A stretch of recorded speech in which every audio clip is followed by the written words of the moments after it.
오후 3시 은숙의 휴대폰이 울렸다. 국민연금공단 200만 원 입금.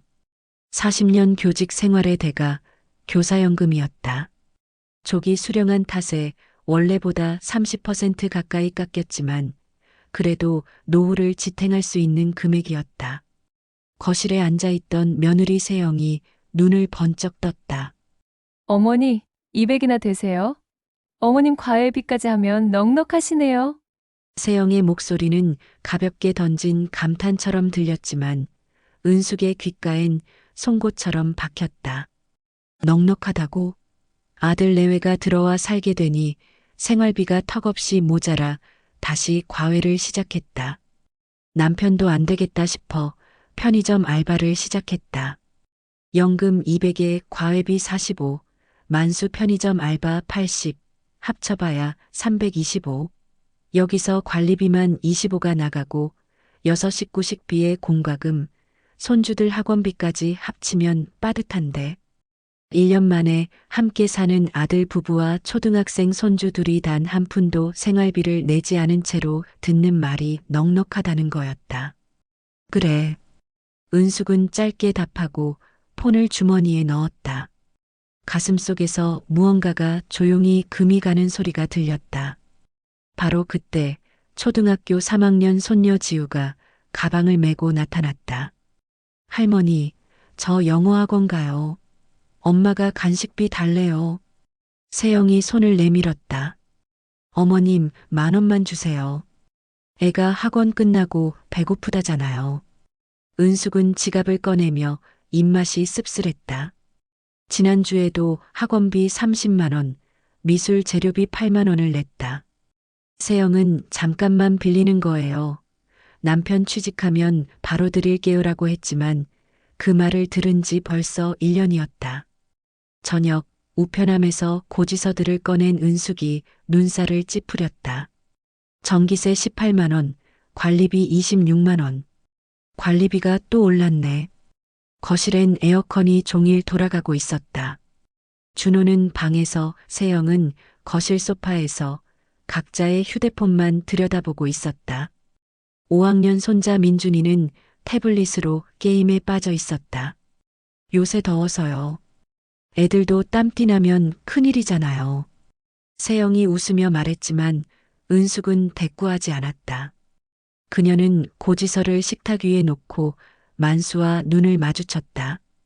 두 사람은 말없이 알았다. 이건 시작에 불과하다는 걸. 은숙은 마음속으로 계산했다. 연금 200, 과외비 45, 만수 편의점 알바 80, 합쳐서 325. 여기서 관리비 25, 전기수도 가스비 30, 식비 120, 손주들 학원비 80, 통신비 15. 이미 270이 나갔다. 남는 건 55만 원. 여기서 은숙병원비, 만수 약값, 경조사비까지 빼면 한 푼도 안 남았다. 그날 밤 은숙은 침대에 누워 천장을 바라보았다.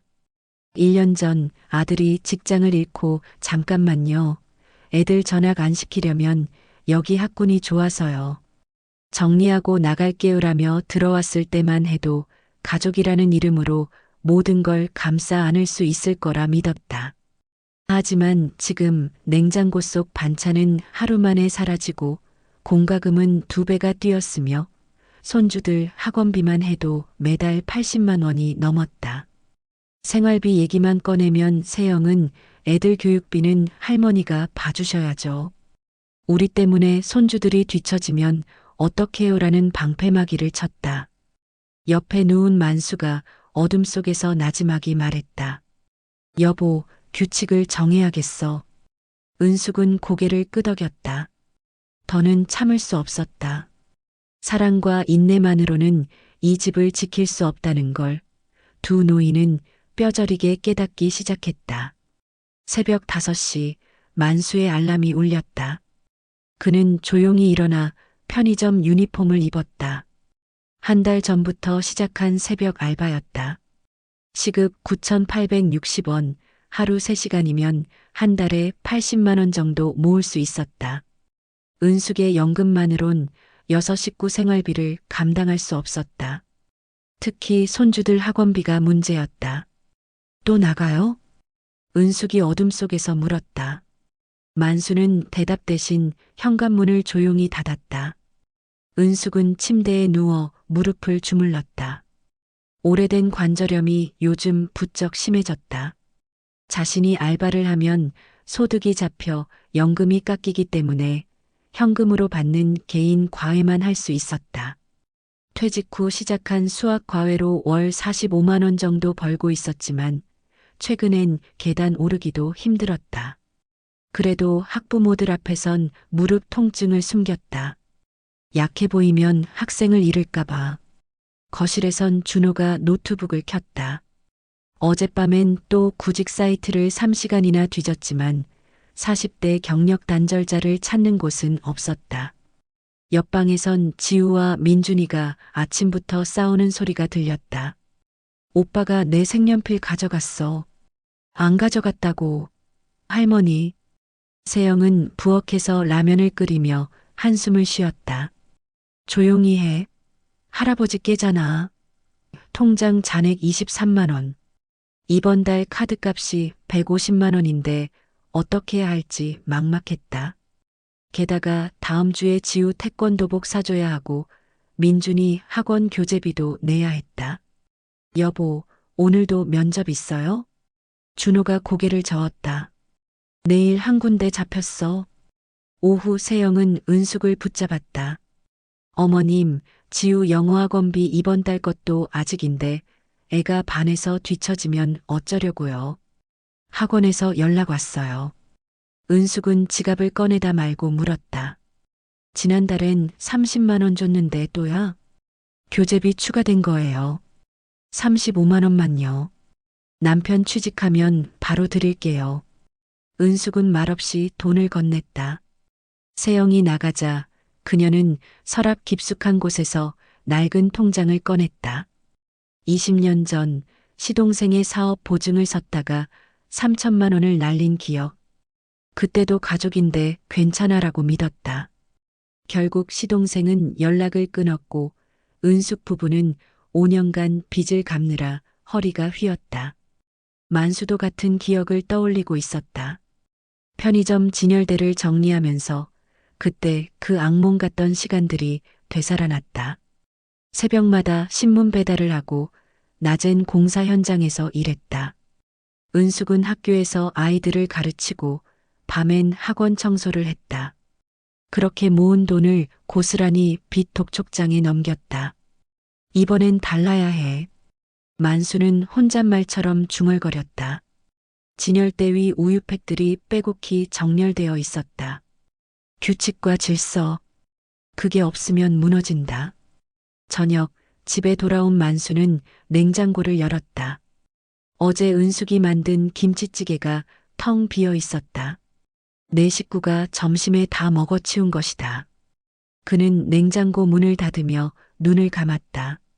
밤 10시 여섯 식구가 저녁 식탁에 앉았다. 민준이가 입을 삐죽였다. 할머니, 내일 교재비 내야 돼요. 3만 원. 은숙이 숟가락을 들다 말고 입을 열었다. 내일 가족회의 좀 하자. 애들은 방에 있고. 준호와 세영의 손이 멈췄다. 만수는 고개를 끄덕였다. 폭풍전야의 고요였다. 다음 날 저녁 식탁에 네 사람이 둘러앉았다. 지우와 민준이는 방에서 태블릿을 보고 있었다. 은숙이 입을 열려는데 세영이 먼저 말했다. 어머님, 사실 말씀드릴 게 있어요. 세영의 눈빛이 흔들렸다. 뭔가 계획이 있는 듯 했지만 은숙의 단호한 표정에 주춤했다. 아니에요. 나중에 말씀드릴게요. 은숙이 서재에서 가져온 파일을 펼쳤다. A사 용지 4장. 제목은 가족생활 협약서였다. 첫째, 생활비. 매달 80만 원을 5일 안에 납부한다. 공과금, 식비, 관리비 포함이다. 세영이 입을 열려 했지만 은숙은 계속했다. 둘째, 자녀 양육비. 학원비, 교재비 등 모든 양육 관련 비용은 부모가 부담한다. 조부모는 명절, 생일 선물 외엔 일절 지원하지 않는다. 어머니, 그럼 애들은요? 셋째, 가사 분담. 식사 준비와 설거지는 요일별로 순번제. 청소와 빨래는 각자 본인 것만 책임진다. 자녀 돌봄은 부모의 몫이다. 준호가 고개를 숙였다. 은숙의 목소리엔 떨림이 없었다. 넷째, 퇴거 시한. 생활비 이외 미납 시 혹은 6개월 내 소득 발생이 없을 시 분가한다. 어머니, 준호가 소리쳤다. 세영은 눈물을 글썽였다.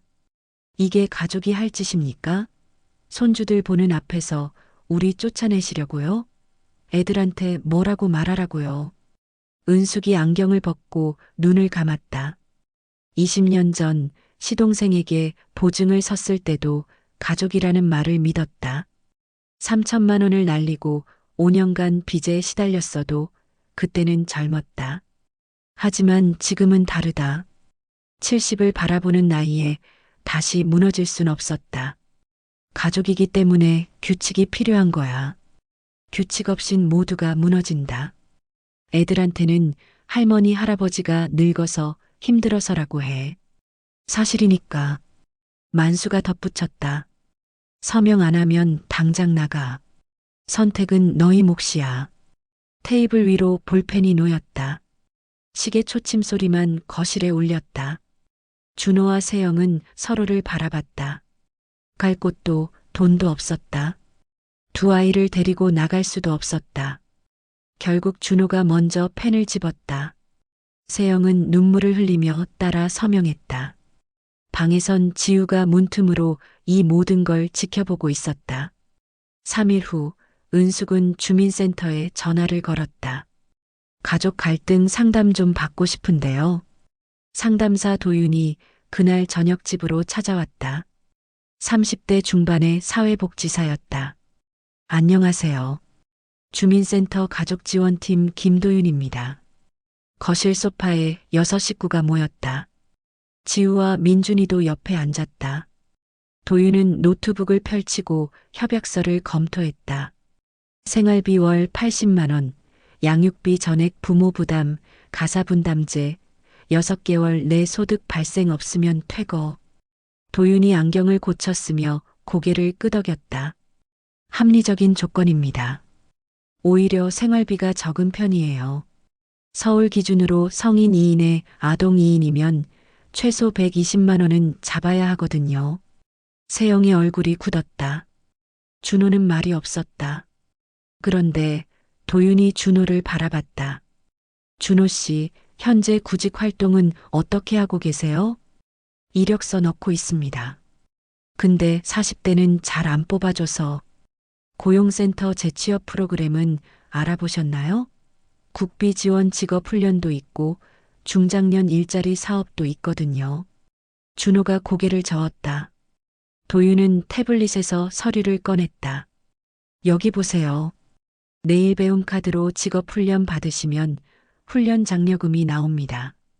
일반 과정은 월 최대 11만 6천 원, K-디지털 트레이닝 같은 특화 과정은 추가로 월 20만 원까지 받을 수 있어요. 합치면 월 31만 6천 원 정도 되죠. 은숙이 몸을 앞으로 기울였다. 그런 게 있었어요? 네. 그리고 여기 도윤이 다른 서류를 가리켰다. 국민취업지원제도 아이 유형에 등록하시면 구직촉진수당으로 월 50만 원씩 최대 6개월 받으실 수 있어요. 그리고 취업 후 6개월 근속하시면 취업성 공수당 50만 원, 추가로 6개월 더 근속하면 100만 원 합쳐서 최대 150만 원까지 지원됩니다. 은숙과 만수가 눈을 마주쳤다. 세영 씨, 도윤이 세영을 바라봤다. 아이들 양육비 부담되시죠? 한부모 지원은 안 되지만 저소득층 교육비 지원은 신청 가능합니다. 방과 후 수업료 일부 지원돼요. 세영이 처음으로 표정이 밝아졌다. 정말요? 네. 다만 소득 기준이 있어서 확인이 필요하긴 한데 현재 준호 씨 실업 상태니까 가능성 있습니다. 도윤은 협약서 하단에 몇 줄을 추가했다. 이 조항들 넣으시면 좋겠어요. 부부는 월 2회 고용센터 상담을 의무적으로 받는다. 취업활동 증빙 서류를 매월 5일 제출한다. 어떠세요? 은숙이 고개를 끄덕였다. 만수도 동의했다. 그런데 세영이 갑자기 눈물을 터뜨렸다. 도윤 씨, 근데요, 80만 원을 어떻게 내요? 지금 통장에 20만 원밖에 없는데. 그리고 애들 학원은요? 지우는 영어학원 안 보내면 반에서 완전 뒤처져요. 민준이 태권도도 끊으라고요? 도윤이 침착하게 대답했다. 학원은 필수가 아닙니다. 도서관 무료 프로그램도 많고요. 우선순위를 정하셔야 해요. 생존이 먼저입니다. 준호가 끼어들었다. 그래도 어머니, 첫 달은 좀 봐주시면 안 돼요? 저 내일 배움 카드 신청하고 훈련 들어가면 장려금 나온다잖아요. 그때까지만요. 은숙과 만수가 눈을 마주쳤다. 은숙이 한숨을 쉬었다. 첫 달은 40만 원만 내라. 대신 고용센터 등록 증명서 가져와. 그리고 훈련 장려금 나오면 밀린 거 갚는 거다. 세영이 고개를 끄덕였다. 도윤은 수정된 협약서를 출력했다. 모두 다시 서명해 주세요. 그리고 준호 씨, 내일 오전에 고용센터 가시죠. 제가 담당자한테 미리 연락해 둘게요. 서명이 끝나고 도윤이 나가자 거실에 무거운 침묵이 내려앉았다. 지우가 조용히 물었다. 할머니, 우리 이사 가야 돼요? 은숙은 손녀의 머리를 쓰다듬었다. 아니다. 다 같이 잘 살아보자. 하지만 그녀의 눈빛은 단호했다. 규칙은 규칙이었다. 일주일 후 세영은 움직이기 시작했다. 첫 번째 전화는 신우이 수진에게 걸었다. 언니, 나 어떡해. 시어머님이 우리 쫓아내려고 해. 계약서까지 쓰라고 하시는데 애들 보는 앞에서. 수진의 대답은 차갑게 식어 있었다. 오빠 내가 1년 동안 공짜로 살았잖아. 당연한 거 아냐? 언니도 그래. 가족인데. 세영은 전화를 끊고 동네 엄마들 단톡방에 글을 올렸다. 시어머님이 손주들 학원비도 안 대주신대요. 연금 받으시면서. 우린 백수인데 생활비 80 내래요. 이게 맞는 건가요? 애들은 어쩌라고. 댓글이 달리기 시작했다. 에구, 요새 노인분들도 각박하시네요. 그래도 80은 좀 센데? 애들 둘인데. 근데 1년 동안 안 낸 건 좀. 시어머님 입장도 이해는 돼요. 연금으로 6식구 먹이긴 힘들죠. 반응이 엇갈리자 세영은 더 큰 카드를 꺼냈다. 아파트동 입구에서 이웃 김 여사를 붙잡았다. 여사님, 저희 곧 쫓겨날 것 같아요. 김 여사는 동네에서 소문의 중심이었다. 세영은 눈물을 흘리며 말했다. 시어머님이 계약서 쓰라고 하시고 못 지키면 나가래요. 애들은 어쩌라고요. 지우는 이제 겨우 3학년인데. 김 여사가 혀를 찼다. 애고머니, 그래도 그렇지. 손주들한테 그러시면 쓰나. 소문은 빠르게 퍼졌다. 슈퍼에서, 놀이터에서, 엘리베이터에서 404호 할머니가 며느리 쫓아낸대. 손주들까지 내쫓는데. 연금 받으신다면서 인색하시네. 이틀 후 만수가 편의점에서 돌아오는 길에 김 여사와 마주쳤다. 만수 씨, 며느리한테 좀 잘해주세요. 애들이 불쌍하잖아요. 만수는 할 말을 잃었다. 집으로 돌아와 은숙에게 말했다. 여보, 동네에 소문 다 퍼졌어. 우리가 악역이래. 은숙은 신문을 내려놓았다. 알아. 경비 아저씨도 나한테 힐끔힐끔 쳐다보더라. 그날 저녁 세영의 친정 엄마까지 전화가 왔다. 사돈 어른, 제 딸이 좀 모자라도 그렇지 계약서까지 쓰라고 하시면 어떡합니까? 외손주들이 떠돌아다니면. 은숙이 전화를 받았다. 사돈, 오해가 있으신 것 같은데요. 오해요? 세영이가 울면서 전화했어요. 쫓겨난다고 1년 동안 생활비 한 푼 안 받았습니다.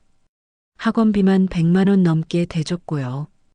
이제 규칙을 정하자는 겁니다. 그래도 가족인데 계약서를 써요? 그게 인정입니까? 전화는 쌍방이 감정적으로 변하며 끊겼다. 밤 거실에서 은숙과 만수가 마주 앉았다. 만수가 지친 목소리로 말했다. 여보, 우리가 잘못한 건가? 아니야. 은숙은 단호했다. 20년 전 생각나? 시동생 보증 섰다가 우리 인생 망가질 뻔했잖아. 이번엔 안 돼. 근데 손주들은 부모가 책임져야지. 우리가 다 짊어지면 아이들 부모가 평생 일어서질 못해. 그때 부엌에서 물소리가 들렸다. 세영이었다. 그녀는 컵에 물을 받으며 두 사람의 대화를 다 들었다. 거실로 나온 세영의 눈이 붉어져 있었다. 죄송해요. 은숙과 만수가 놀라 돌아봤다. 세영이 떨리는 목소리로 말했다. 제가 빚이 있어요. 카드값이 300이에요. 남편 모르게 생활비 카드로 굴렸는데 이자가 눈덩이처럼 그래서 미쳤나 봐요. 동네에 소문낸 것도 너무 무서웠어요. 은숙이 한숨을 쉬었다. 애미야, 내 절박함은 알겠어. 하지만 그게 우리를 속이고 이용해도 되는 이유는 안 돼. 세영의 뒤에 숨은 공포가 보였지만 은숙도 더 이상 물러설 수 없었다. 내일 준호한테 말해. 그리고 빚 상담 받아. 도윤 씨한테 연락해봐. 세영이 고개를 끄덕이며 눈물을 흘렸다. 하지만 은숙은 여전히 말했다. 그래도 규칙은 지켜야 해. 5일까지 40만 원. 세영은 방으로 돌아갔다. 은숙과 만수는 서로를 바라봤다. 동정과 원칙 사이 두 노인은 흔들리고 있었다. 5일째 되는 날 생활비가 입금되지 않았다. 은숙은 준호를 불렀다. 준호야, 오늘까지다. 어머니, 고용센터 상담 받았어요. 내일 배움 카드 신청했고요. 다음 주면 장려금 나온다니까 그때. 약속이 뭐였어? 5일까지라고 했잖아. 준호가 고개를 숙였다. 세영이 나섰다. 어머님, 제 빚 상담도 받았어요. 도윤 씨가 채무조정 신청하래요. 근데 그거 진행하려면 한 달은 걸린대요. 그때까지만요. 만수가 한숨을 쉬었다. 애미야, 또 미루자는 거야? 이번만요, 정말. 은숙이 자리에서 일어섰다. 오늘 밤 11시 59분까지. 그 후엔 다음 단계로 간다. 준호와 세영의 얼굴이 하얗게 질렸다. 은숙은 서재로 들어가 문을 닫았다. 저녁 8시 세영이 급하게 외출했다. 잠깐 친구 만나고 올게요. 만수는 부엌에서 설거지를 하며 불안한 예감이 들었다. 밤 10시 은숙의 휴대폰이 울렸다. 은행에서 온 문자였다. 공동명의 계좌 개설 신청이 접수되었습니다. 승인을 원하시면 본인 확인을 진행해 주십시오. 은숙의 손이 떨렸다. 만수가 물었다. 무슨 일이에요? 애미가 내 명의로 공동계좌 신청을 했어. 만수가 숨을 삼켰다. 은숙은 즉시 은행에 전화를 걸었다. 신청 취소해 주세요. 제가 한 게 아닙니다. 상담원이 확인 후 취소 처리를 해주었다. 은숙은 서재 서랍을 열었다. 낡은 녹음기를 꺼냈다. 그녀는 일주일 전부터 거실과 부엌 구석에 소형 녹음기를 몰래 설치해 두었다. 교사 시절 학교 폭력 사건을 다루며 배운 방법이었다. 가족 간 대화라도 증거가 필요할 때가 있다는 걸 알았다. 그녀는 파일을 확인했다. 바로 오늘 오후 준호와 세영이 방에서 나눈 대화가 고스란히 녹음되어 있었다. 녹음기는 그들 방 바로 옆 복도 화분 뒤에 숨겨져 있었다. 세영의 목소리. 여보, 이대로는 안 돼. 어머님 명의로 통장 만들어야겠어. 그래야 대출이라도 받아서 300 갚고 버틸 수 있어. 미쳤어? 어머니 허락도 안 받고? 그건 명의도용이야. 지금 그럴 시간 없어. 오늘 밤까지 40만 원 못 내면 우리 쫓겨나. 애들 학원비 석 달째 밀렸어. 영어학원에서 자꾸 독촉 전화 오고 태권도장도 다음 주까지 안 내면 자른대. 이러다 애들한테 낙인 찍히면 어쩌려고. 그래도 이건 아니야. 그럼 내가 방법 있어? 없잖아. 어머님 신용 좋으시니까 계좌만 만들면 대출 300은 바로 나와. 우리가 갚으면 되잖아. 은숙은 녹음기를 끄고 눈을 감았다. 20년 전 시동생이 그녀의 명의로 3천만 원 대출을 받았을 때가 떠올랐다. 발견했을 땐 이미 늦었고 빚 독촉이 시작되었다. 그때의 배신감, 그때의 절망. 안 돼. 이번엔 절대 안 돼. 11시 30분 현관문이 열렸다.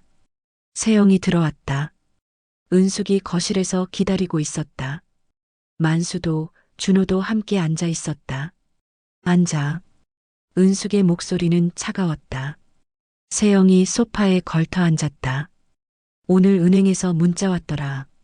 공동명의 계좌 신청했다고. 세영의 얼굴이 창백해졌다. 그건. 애미야, 너 지금 내 명에 도용하려 한 거지? 아니에요. 그냥 상담만 받은 거예요. 은숙이 녹음기를 테이블에 올려놓고 재생 버튼을 눌렀다. 세영의 목소리가 흘러나왔다. 여보, 이대로는 안 돼. 어머님 명의로 통장 만들어야겠어. 그래야 대출이라도 받아서. 재생이 끝나자 거실이 얼어붙었다. 준호가 세영을 쳐다봤다. 당신 미쳤어? 진짜 하려고 했어? 세영이 눈물을 터뜨렸다. 나도 어쩔 수 없었어. 빚쟁이들이 매일 전화하고 애들 학원비 석 달 밀렸어. 영어학원에서 애들 자르겠다고 하고 태권도장도 독촉하고 미칠 것 같았다고. 만수가 떨리는 목소리로 말했다. 애미야, 우리가 그렇게 만만해 보였어? 우리도 사람이야. 20년 전에 한 번 당했어. 시동생한테 3천 날렸어. 5년 동안 갚았어. 그때 얼마나 힘들었는지 알아? 세영이 바닥에 주저앉았다. 죄송해요. 은숙이 일어섰다. 내일 아침까지 40만 원 입금 안 되면 바로 퇴거 절차 들어간다. 그리고 애미, 너 명의도용 시도는 형사고발 사유야. 하지만 애들 때문에 참는다. 대신 오늘 당장 빚상담센터 예약 잡아. 내일 도윤 씨한테 연락해서 채무조정 진행해. 준호, 너는 내일 고용센터 가서 단기 일자리라도 알아봐. 알바, 일용직, 뭐든 좋아. 준호가 고개를 끄덕였다. 세영은 울면서 방으로 들어갔다. 만수가 은숙의 손을 잡았다. 여보, 우리 너무 냉혹한 거 아닐까? 아니야. 우리가 무너지면 저 아이들도 다 무너져. 지금 선을 그어야 해. 새벽 1시 은숙의 휴대폰에 알림이 떴다. 계좌 입금 40만 원. 준호가 어디선가 빌려온 돈이었다. 은숙은 폰을 내려놓고 창밖을 바라봤다. 첫 번째 고비는 넘겼다. 하지만 진짜 싸움은 이제부터였다. 일주일 후 은숙은 준호의 방 책상 위에서 영수증 뭉치를 발견했다. 청소하던 만수가 가져온 것이었다. 여보, 이거 봐. 준호가 구직 활동한다더니. 영수증들은 PC방, 편의점, 커피숍 것들이었다. 날짜를 확인하니 지난 2주간 거의 매일 오전 11시부터 오후 5시까지 PC방에 있었다. 은숙은 준호의 노트북을 켰다. 비밀번호는 지우의 생일이었다. 브라우저 기록을 확인했다. 구직 사이트는 단 한 곳도 없었다. 대신 코인 거래소 사이트가 수십 개. 준호는 취업 준비가 아니라 암호화폐 투자에 매달리고 있었다. 거래 내역을 보니 지난 3개월간 200만 원 넘게 손실을 봤다. 이력서 폴더를 열었다. 파일 수정 날짜가 3개월 전이었다. 그나마도 자동 전송 프로그램 설정만 되어 있었다.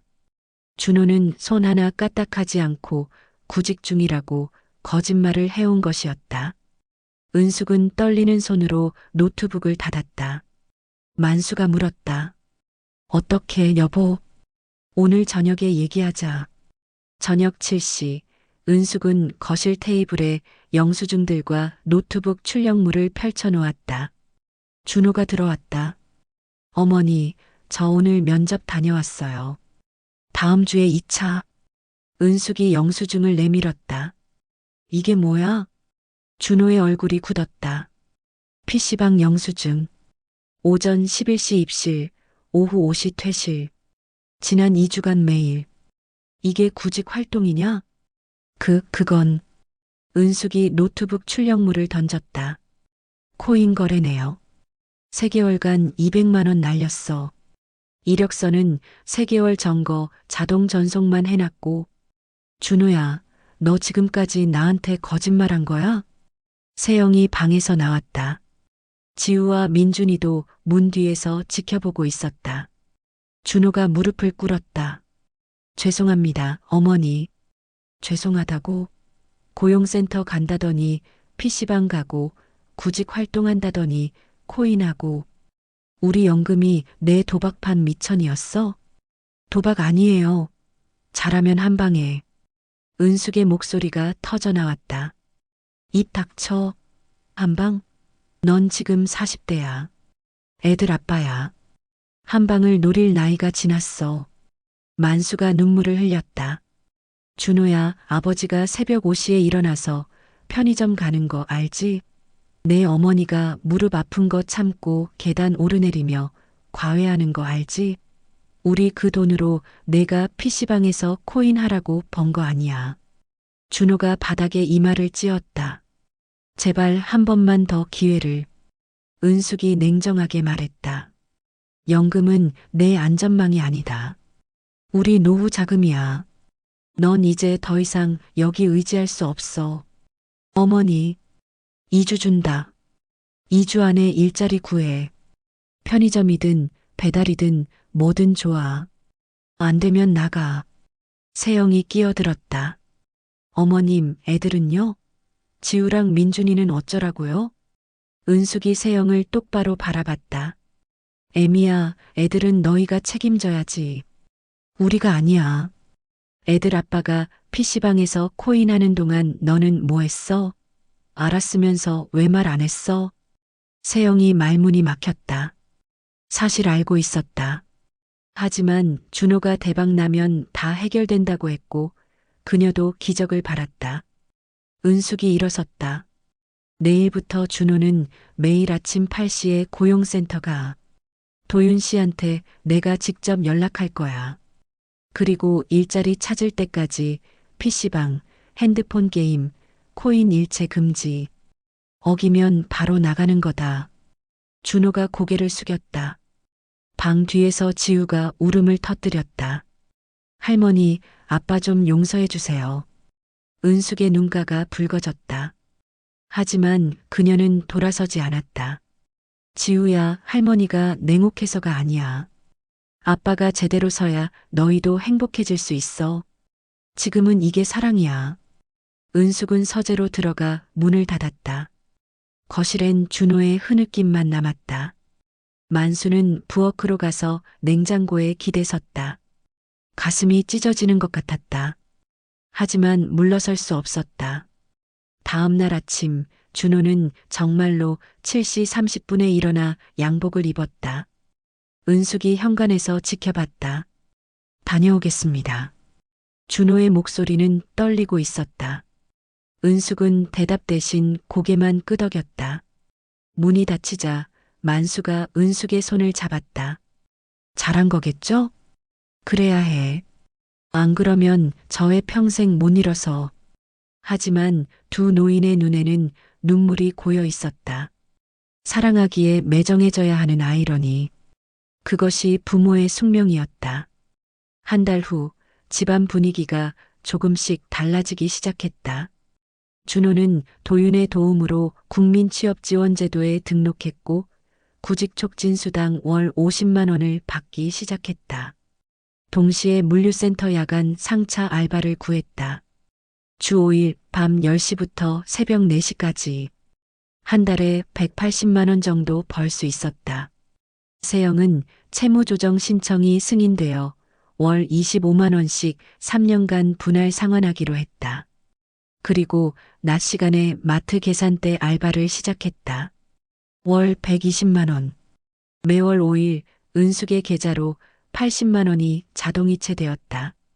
더 이상 독촉도 변명도 없었다. 준호와 세영은 말없이 약속을 지켰다. 지우와 민준이의 학원은 대폭 줄었다. 영어 학원은 끊고 도서관 무료 프로그램으로 바꿨다. 태권도는 계속하되 미술과 피아노는 그만뒀다. 처음엔 아이들이 투덜거렸지만 곧 적응했다. 저녁 식사는 여전히 함께했다. 하지만 이제 요일별로 당번이 정해졌다. 월수금은 만수, 화목은 세영, 주말은 배달이나 간단히. 설거지는 식사한 사람이 각자. 빨래는 각 가족이 본인 것만. 어느 날 저녁 민준이가 물었다. 할머니, 우리 이제 안 쫓겨나는 거예요? 은숙이 손자의 머리를 쓰다듬었다. 그래, 민준아. 너희 엄마 아빠가 열심히 하고 있잖아. 지우가 조심스럽게 말했다. 할아버지, 제가 설거지 도와드릴게요. 만수의 눈가가 촉촉해졌다. 그래, 우리 지우 다 컸네. 하지만 모든 것이 완벽하진 않았다. 어느 금요일 밤 도윤이 다시 찾아왔다. 은숙과 만수, 준호와 세영이 거실에 모였다. 준호 씨, 물류센터 일 잘하고 계시다고 들었어요. 그런데 도윤이 서류를 꺼냈다. 30일 내분가 조항 기억하시죠? 세영이 긴장했다. 네, 하지만 지금 돈 모으고 있어요. 전세 대출 알아보고. 도윤이 고개를 끄덕였다. 시간이 필요하죠. 그래서 조정안을 가져왔습니다. 6개월 연장. 대신 생활비를 월 100만 원으로 올리고 매달 50만 원씩 전세 자금으로 적금 부으세요. 6개월이면 300만 원. 대출 받으면 소형 전세 충분히 구할 수 있어요. 은숙이 만수를 바라봤다. 만수가 고개를 끄덕였다. 은숙이 말했다. 좋아. 하지만 이게 마지막이다. 6개월 후엔 무조건 나가는 거야. 준호가 일어나 허리를 90도로 숙였다. 감사합니다, 어머니. 아버지. 이번엔 정말 약속 지키겠습니다. 도윤이 수정된 계약서를 내밀었다. 네 사람이 다시 서명했다. 도윤이 나가고 거실에 침묵이 흘렀다. 은숙이 리모컨을 들어 뉴스를 켰다. 세영이 부엌으로 가서 설거지를 시작했다. 준호는 출근 준비를 했다. 만수는 창밖을 바라봤다. 아파트 단지의 가로등이 하나씩 켜지고 있었다. 1년 전 아들 가족이 들어왔을 때의 혼란이 떠올랐다. 끝없는 요구, 눈치 없는 의존, 쌓여가는 분노. 하지만 지금 집안엔 조용한 질서가 자리 잡았다. 완벽하진 않았다. 여전히 삐걱거렸고 때론 불편했다. 하지만 무너지지 않았다. 은숙의 휴대폰에 알림이 떴다. 계좌 입금 100만 원. 준호가 이번 달 생활비를 넣은 것이었다. 5일도 안 됐는데. 은숙이 만수에게 폰을 보여줬다. 만수가 희미하게 미소 지었다. 여보, 우리 잘한 거 맞죠? 그래. 규칙이 우릴 지켜준 거야. 새벽 4시 준호가 일을 마치고 집에 돌아왔다. 현관에서 신발을 벗으며 거실 소파에서 조는 은숙을 봤다. 어머니는 아들이 무사히 돌아올 때까지 기다리고 있었던 것이다. 준호의 눈가가 뜨거워졌다.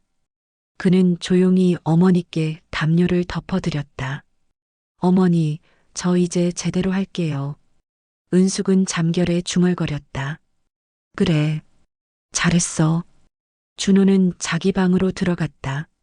세영이 이불을 펴고 기다리고 있었다. 두 사람은 말없이 눈을 마주쳤다. 6개월. 그들에게 남은 시간이었다. 아침이 밝았다. 만수가 새벽 알바를 나가고 은숙이 과외를 준비했다. 지우와 민준이는 학교 갈 준비를 했다. 세영이 아침을 차렸다. 집안엔 알람 소리, 물 흐르는 소리, 식기 부딪히는 소리가 울렸다. 평범한 아침이었다. 하지만 이 평범함을 지키기 위해 그들은 1년의 전쟁을 치렀다. 현관문이 닫혔다. 각자의 하루가 시작되었다. 규칙과 함께, 존중과 함께, 그리고 조금씩 자라나는 희망과 함께.